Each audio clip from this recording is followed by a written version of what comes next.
AGMU का paper का model कैसे आएगा, इस वीडियो में हम इस बारे में डिस्कस करने वाले हैं। पहले मैं आपको बता दूं, लॉगिन करने से पहले आपका लॉगिन इशू, एप्लीकेशन का admit card download issue, city intimation का इशू, ठीक है, और आपका पेपर का पैटर्न, जो भी चीज़, ये सब चीज़ें चेंज हो चुकी है, वो मैंने उनकी रिगार्डिंग सारी वीडियो बना दी है, देख लीजिएगा। पेपर कैसा आएगा ये इस लुक में देखते हैं। सबसे पहले आपको साइन इन करना है। यहाँ पे इस तरीके का मैं आपको लिंक दे दूंगा और ये इस पेज पे आप पहुंच जाएंगे। साइन इन करेंगे, कुछ इस तरीके का पूरा आपका आपका इंटरनल मिलेगा वहाँ पे, जब आप पीसी पे वहाँ पे देखेंगे, लॉगिन करेंगे। कुछ इस तरीके के इंस्ट्रक्शन होंगे, तो कुछ इंस्ट्रक्शन है जो हमें से अभी से पढ़ने चाहिए। जैसे भाई 120 मिनट का कोई पेपर होगा, ये तो आपको पता होगा, और इसका कोई ऐसा नहीं है, राइट साइड में आपको ऊपर टाइमर चलता रहेगा 20 मिनट का, ठीक है। यहाँ पे आपका टाइमर चलता रहेगा, तो वो आपको कोई इतना वो नहीं है, जजमेंट नहीं है। और कोई आपका, मुझे सबसे अच्छा ऑनलाइन एग्जामिनेशन एक चीज़ रहती है कि कोई भी पर्सन आपका 1 मिनट बर्बाद नहीं कर सकता। ऑफलाइन में फिर भी हो जाता है 5-10 मिनट के साथ। अब डिपेंड करता है एग्जामिनर कैसा है, ठीक है। ये सारे ये आइकन्स बने हुए कि अगर आपने कोई भी आंसर नहीं किया तो राइट कलर का होगा, आंसर कर है तो ब्लू, और जैसे कि कोई भी आंसर नहीं किया है पर उसे मार्क कर दिया है तो वो पर्पल रंग का होगा। तो मोस्टली ऐसा केस हो जाता है। अब जैसे कि एक चीज ये होती है कि आपने क्वेश्चन आंसर कर दिया पर मार्क फॉर रिव्यू कर दिया।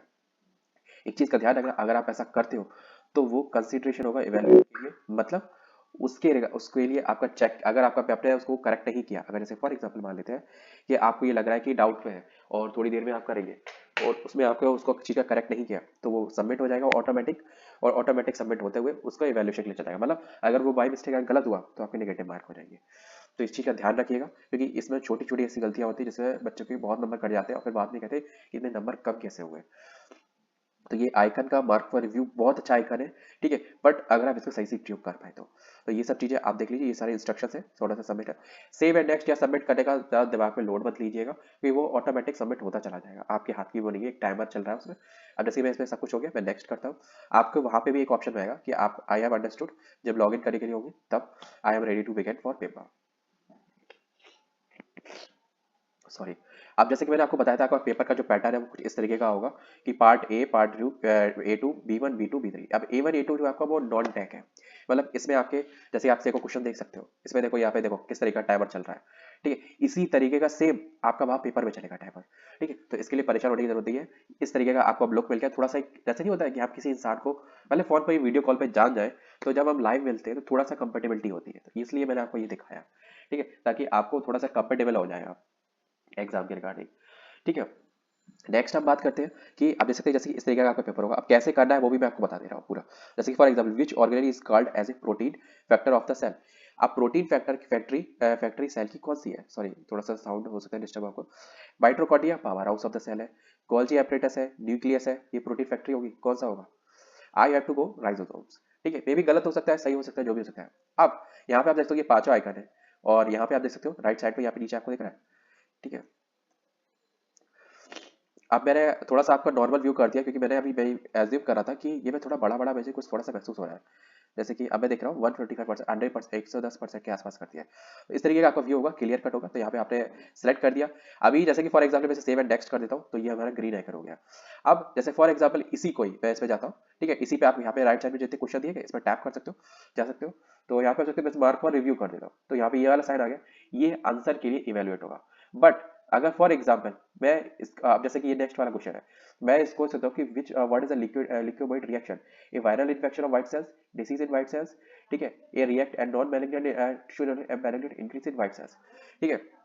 तो मैं करता हूँ malignant increase in white cells. तो अगर मैं इसको यहाँ पे आंसर नहीं करता हूँ, ठीक है, तो यहाँ पे क्लियर रेस्पॉन्स भी आप कर सकते हैं। अब मार्क फॉर रिव्यू करते हैं कि बाद में देखेंगे इसको, तो डाउटफुल है, ठीक है। तो यहाँ पे अभी ये पर्पल रंग का साइन आ गया, ये मार्क फॉर रिव्यू है, पर ये आंसर के लिए इवेल्युएट नहीं होगा, क्योंकि आपने उसमें आंसर नहीं लिख रखा है। तो भले आप आंसर करते हैं टिक, चाहे नहीं करते हैं, है ना, नहीं आंसर करते हैं और फिर भी मार्क व्यू कर देते हैं, या फिर आंसर करके उसे सबमिट कर देते हैं, दोनों ही केस में आपका आंसर इवेल्युएट होगा। अगर शॉर्टकट है बोलो तो इसमें अगर एक हो, ये चाहे इसमें एक हो, इन दोनों में आपका आंसर इवेल्युएट होगा। जैसे आप देख रहे हैं कि मैं अभी 17 क्वेश्चनों पे नहीं पहुंचा हूं, ठीक है। वैसा ही आप देख सकते हैं, which of the following also the Christmas disease. Christmas disease को किसको बोलते हैं, ठीक है, हीमोफीलिया को, सैडोएमिनिया को, ठीक है, हीमोफीलिया ए, ठीक है, जस्ट लाइक दैट मैंने सेव किया। नेक्स्ट यहाँ पे साफ साफ सिंपल सा सेम क्वेश्चन दिख रहा है। तो ये चीज एक सैंपल पेपर है, मतलब आपका किस तरीके का आउटलुक आएगा वहां पे एग्जामिनेशन में, उसको दिखाने के लिए है।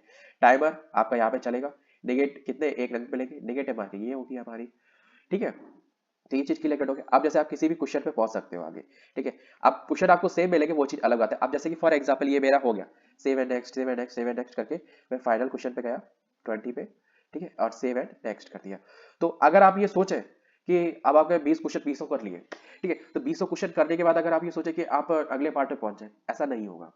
जब तक वो 24 मिनट का टाइमर है चलेगा, तब तक आपका पेपर आपको देना पड़ेगा। मतलब भले आप वेट कर लें, अगर आपने जल्दी कर लिया तो आप वेट कर लें, दोबारा इवेलुएट कर लें, रीचेक कर लें, कोई अगर मार्क कर रखा है तो उसको चेक कर लें कि भाई अच्छा इसमें मैंने मार्क फॉर रिव्यू किया था, इसमें देख लो, अब मैं कर दूं उसको कि वायरल इन्फेक्शन व्हाइट सेल्स, अच्छा हाँ मुझे याद आ गया, ठीक है, तो बस दैट्स टू बी ओके, ठीक है। तो ये सब चीजों का आपको ध्यान रखना है। अब अभी मैं ये सोचूं कि पार्ट 2 पे चला जाऊं, नहीं जा पाऊंगा अनटिल अनलेस जब तक ये 24 मिनट पूरे नहीं हो जाते। तो यही सीन है, आपको जैसे ही ये टाइमर पूरा हो जाएगा वैसे ही आपको automatic save and next submit नहीं करना पड़ेगा। सबमिट आपको अभी नहीं करना, सबमिट के लिए जो बटन खुलेगा वो लास्ट के लिए खुलेगा। और मैं बताऊं, आपको सबमिट के बारे में सोचना भी नहीं है, ठीक है, आपको पेपर के बारे में सोचना है, पेपर करना है जल्द से जल्द, ठीक है, ये चीज का ध्यान रखना है। आपको बस इन जो बटन है ना, इनके बारे में आपको विशेष ध्यान रखना है। और प्रीवियस ईवीएस के लिए यहाँ पे जो करना, जो क्वेश्चन नंबर है सीधा क्वेश्चन नंबर राइट साइड में इस पे जाके सीधा, जैसे वो 7वां देखना है, देख लिया कि what is the common drug used for the deworming in anaemia control programme. Metformin किस में यूज होती है, मेटफॉर्मिन किस में होती है, डायबिटीज के लिए, ठीक है। एल्बेंडाजोल और कीड़े के लिए। पैरासिटामोल तो सब लोग जानते हैं एंटीबायोटिक है, ठीक है। और सिप्रोफ्लॉक्सासिन। अब इसमें एनीमिया कंट्रोल प्रोग्राम के लिए कौन सा यूज होगा बताएं। देखो पैरासिटामोल तो यूज नहीं होगी, ये तो चीज दिमाग से निकाल दो, ठीक है। सिप्रोफ्लॉक्सासिन होगी कि मेटफॉर्मिन होगी, ये चीज ये देखो यहाँ पे I think we go for ciprofloxacin, ठीक है। What is the common drug used for deworming, ठीक है, देखो वार्मिंग के लिए है इन एनीमिया कंट्रोल प्रोग्राम। अब वार्मिंग के लिए एक ये भी हो सकता है कि एल्बेंडाजोल के लिए, पर एनीमिया कंट्रोल प्रोग्राम के लिए I think so we go for ciprofloxacin, ठीक है। आप ये just to be discuss for between आपके और मेरे बीच में, तो इसलिए परेशान नहीं होना। एग्जामिनेशन में क्वेश्चन ये बिल्कुल भी नहीं आएंगे, ये सैंपल पेपर है 4-5 क्वेश्चनों को मिला के आपको दिखाने के लिए कि आपको एग्जाम में कैसे रिप्रेजेंट होगा। और हाँ, एक चीज ध्यान रखना, मैं भूल गया था, यहाँ पे ये जो आपका आइकन सा दिख रहा है, ये यहाँ पे आपकी फोटो होनी चाहिए, ये ध्यान रखना। जब आप एंट्री करेंगे तो आपका वेरिफिकेशन होगा, बायोमेट्रिक होगा। उसके बाद जब आपको एक सिस्टम दिया जाएगा, उस सिस्टम पे जब आपके जाके बैठेंगे, तो वहां पे आप बैठने से पहले एक बार चेक कर लीजिएगा सिस्टम का माउस हिला के कि आपकी फोटो दिख रही है कि नहीं दिख रही है।